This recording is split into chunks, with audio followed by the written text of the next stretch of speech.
புதுக்கோட்டையில் திமுக கவுன்சிலரின் மாமியார் கொலை செய்யப்பட்ட வழக்கில் இளைஞர் ஒருவரை 24 மணி நேரத்திற்குள் போலீசார் கைது செய்துள்ளனர். கொலை செய்ததற்கான பகீர் பின்னணி வெளியாகியுள்ளது. நடந்தது என்ன? அறந்தாங்கி அருகே அரசர்குளம் அக்ரஹாரம் குடியிருப்பைச் சேர்ந்த சாத்தையா என்பவரின் மனைவி 65 வயதான சாத்தியம்மாள். இந்த தம்பதியின் மகன் செல்வம், மருமகள் ராஜேஸ்வரி அறந்தாங்கி கிழக்கு ஒன்றிய திமுக துணை செயலாளராகவும் ஒன்றிய குழு உறுப்பினராகவும் உள்ளார். புதன்கிழமை மாலையில் அதே கிராமத்தில் உள்ள கோட்டக்குளத்திற்கு சாத்தியம்மாள் குளிக்கச் சென்றுள்ளார். நீண்ட நேரமாகியும் அவர் வீடு திரும்பாததால் சந்தேகமடைந்த குடும்பத்தினர் குளத்திற்கு தேடிச் சென்றனர்.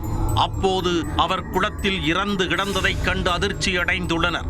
சாத்தியம்மாள் தனது கழுத்தில் அணிந்திருந்த தங்கச் செயின், காதில் போட்டிருந்த தோடு மற்றும் மோதிரம் உட்பட 20 சவரன் தங்க நகைகளை காணவில்லை.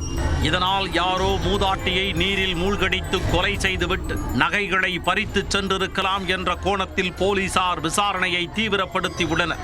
தனிப்படை போலீசார் சந்தேகத்தின் பேரில் அதே கிராமத்தைச் சேர்ந்த 25 வயதான முகாஸ்ரீன் என்ற இளைஞரை பிடித்து விசாரித்த போது முன்னுக்கு பின் முரணாக பதில் கூறியுள்ளார். இதையடுத்து அவரை காவல் நிலையம் அழைத்துச் சென்று தங்களது பாணியில் விசாரித்துள்ளனர். அப்போது மூதாட்டி சாத்தியம்மாள் அணிந்திருந்த 20 சவரன் தங்க நகைகளுக்காக அவரை தண்ணீரில் மூழ்கடித்து கொலை செய்ததை ஒப்புக்கொண்டுள்ளார்.